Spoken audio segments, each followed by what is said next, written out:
Assalamualaikum warahmatullahi wabarakatuh.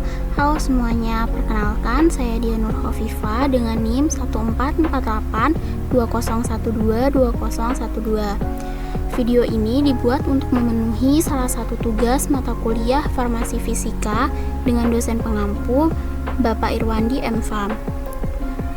Video ini saya akan menjelaskan materi tentang studi kinetika dan stabilitas obat. Selamat menonton teman-teman.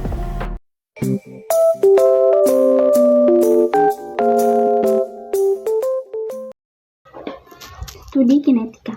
Kinetika kimia adalah studi tentang laju reaksi, perubahan konsentrasi reaktan atau produk sebagai fungsi dari waktu. Reaksi dapat berlangsung dengan laju yang bervariasi, ada yang serta-merta, ada juga yang perlu cukup waktu atau pembakaran, atau ada juga yang membutuhkan waktu yang sangat lama, seperti penuaan, pembentukan batu bara, dan beberapa reaksi peluruhan radioaktif. Jadi, studi kinetik itu salah satu cabang ilmu kimia yang mempelajari sejauh mana sih sebuah reaksi kimia itu berlangsung dalam rentang waktu yang tertentu. Kinetika kimia itu menjelaskan bagaimana dan mengapa reaksi kimia berlangsung pada tingkat tertentu, serta bagaimana laju reaksi dapat dipengaruhi oleh berbagai faktor. Nah, berikutnya ada beberapa faktor yang mempengaruhi laju reaksi, yaitu konsentrasi, reaktan, suhu, luas permukaan, katalisator, tekanan, dan keberadaan radiasi atau cahaya. Yang pertama itu konsentrasi reaktan. Semakin tinggi konsentrasi reaktan, maka semakin sering molekul-molekul tersebut berinteraksi sehingga laju reaksi meningkat. Kemudian yang kedua yaitu suhu. Kenaikan suhu itu dapat meningkatkan kecepatan gerakan molekul. Pada umumnya, kenaikan suhu sejalan dengan peningkatan laju reaksi karena energi kinetik molekul-molekul meningkat. Kemudian faktor selanjutnya yaitu luas permukaan. Ketika luas permukaan zat padat itu dapat mempengaruhi laju reaksi.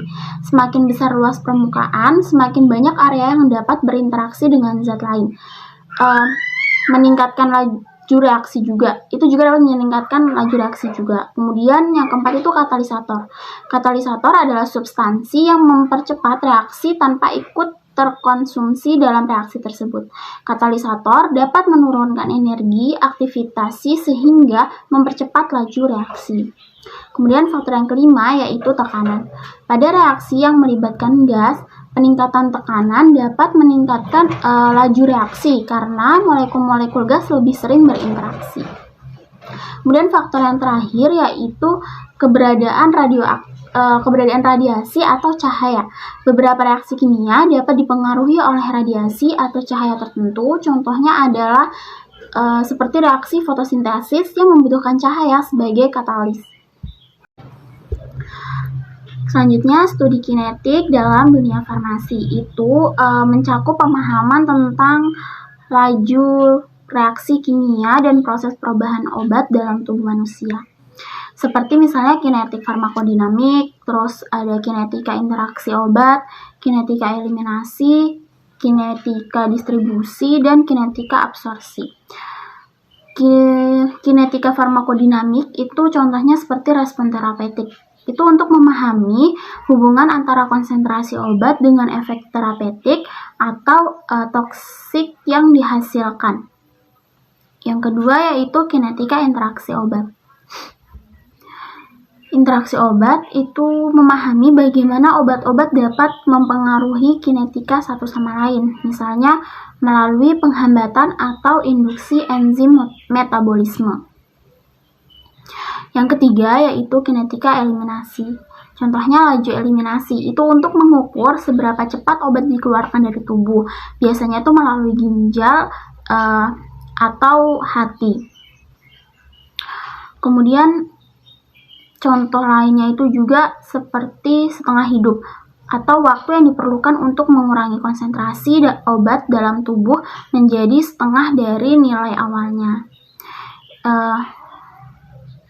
Informasi ini tuh penting untuk menentukan frekuensi pemberian dosis.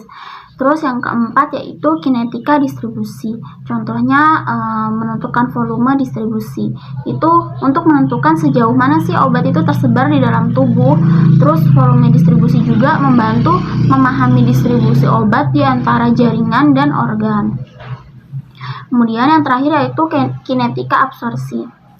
Contohnya laju penyerapan. Itu untuk mengetahui seberapa cepat obat diserap oleh tubuh setelah pemberian, serta faktor-faktor yang mempengaruhi proses penyerapan ini, seperti misalnya formulasi dosis dan kondisi gastrointestinal.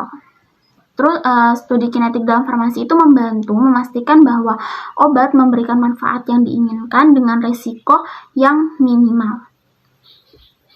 Analisis ini tuh sering juga digunakan dalam pengembangan obat baru dan penyesuaian dosis pada pasien tertentu untuk mencapai hasil terapeutik yang optimal.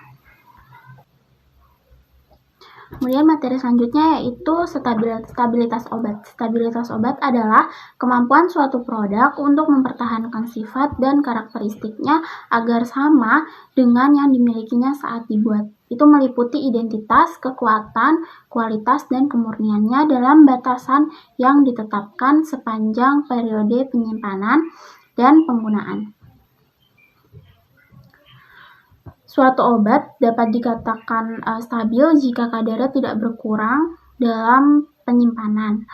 Adapun ketika obat berubah warna, bau, dan bentuk serta terdapat cemaran mikroba, maka dapat disimpulkan bahwa obat tersebut itu sudah tidak stabil. Jadi stabilitas itu adalah seperti kemampuan obat untuk tetap aman dan bermanfaat selama masa penyimpanan. Faktor yang mempengaruhi stabilitas obat itu ada 5. Yang pertama yaitu suhu, terus kelembapan, cahaya, reaksi kimia, dan kemasan obat. Suhu, kenapa suhu itu mempengaruhi? Karena suhu penyimpanan obat itu memiliki dampak yang signifikan pada kestabilan obat tersebut. Sebagian besar obat memiliki rentang suhu penyimpanan yang disarankan. Penyimpanan obat di suhu yang terlalu tinggi atau terlalu rendah dapat mempercepat degradasi atau perubahan kimia yang merugikan. Kemudian kelembapan. Kelembapan juga itu dapat mempengaruhi stabilitas obat. Obat-obatan yang peka terhadap kelembapan dapat mengalami degradasi lebih cepat jika disimpan dalam kondisi lembab. Kemudian ada cahaya. Obat-obat yang peka terhadap cahaya mungkin menjadi tidak stabil jika terpapar langsung oleh cahaya matahari atau cahaya buatan. Kemasan yang melindungi dari paparan cahaya itu dapat membantu mempertahankan stabilitas obat. Kemudian reaksi kimia. Interaksi antara bahan-bahan dalam formulasi obat itu dapat mempengaruhi stabilitas obat tersebut. Beberapa obat mungkin menjadi kurang stabil kalau misalnya terjadi reaksi kimia antara bahan-bahan dalam obat tersebut. Kemudian kemasan. Jenis dan kualitas kemasan itu juga dapat mempengaruhi stabilitas obat. Kemasan yang tidak sesuai atau tidak melindungi obat dengan baik dapat memungkinkan paparan udara, kelembapan, atau cahaya yang dapat merusak obat. Perubahan pada sediaan obat itu meliputi perubahan kimia, perubahan mikrobiologi, dan perubahan fisika. Nah, perubahan kimia itu seperti perubahan potensi pada obat, terus penurunan kadar zat aktif, terus ada berkurangnya kadar eksipien. Kemudian perubahan mikrobiologi itu seperti adanya pertumbuhan mikroorganisme, terus adanya kemampuan pengawet dalam obat itu menurun. Kemudian perubahan fisika itu pada sediaan tablet, biasanya perubahan itu waktu hancur dan warnanya. Terus pada sediaan suspensi itu perubahan pH dan terbentuknya endapan yang membatu. Nah, selanjutnya yaitu dampak ketidakstabilan obat. Yang pertama itu ada menurunkan efektivitas terapeutik, terus peningkatan risiko efek samping, peningkatan risiko residu dan kontaminasi, dan pengurangan umur simpan.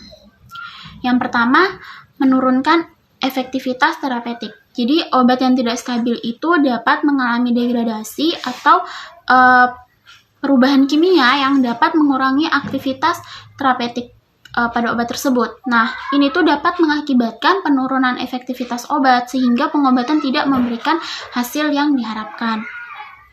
Kemudian, peningkatan risiko efek samping. Ketika obat itu mengalami degradasi atau perubahan yang tidak diinginkan, dapat muncul senyawa atau produk sampingan yang dapat menyebabkan efek samping yang tidak diinginkan. Nah, hal ini itu dapat meningkatkan risiko reaksi negatif atau reaksi yang tidak diharapkan pada pasien. Selanjutnya itu peningkatan risiko residu dan kontaminasi. Ketidakstabilan obat itu juga tuh dapat menyebabkan peningkatan risiko residu atau kontaminasi. Produk sampingan dari degradasi obat atau material kemasan yang tidak sesuai dapat masuk ke dalam obat, menyebabkan pencemaran risiko dan pencemaran dan risiko tambahan bagi kesehatan pasien. Kemudian yang terakhir yaitu pengurangan umur simpan. Obat yang stabil dapat memiliki umur simpan yang jauh lebih pendek dibanding dengan formulasi obat yang stabil. Pada beberapa kasus, obat mungkin menjadi tidak layak pakai sebelum mencapai tanggal kadaluarsa yang tertera, sehingga dapat menyebabkan pemborosan dan ketidakefisienan dalam manajemen persediaan obat. Nah, hal ini itu penting untuk menjaga stabilitas obat selama produksi, penyimpanan, dan distribusi untuk memastikan bahwa obat itu tuh tetap efektif dan aman untuk digunakan oleh pasien. Nah, itu tadi sedikit pemaparan materi tentang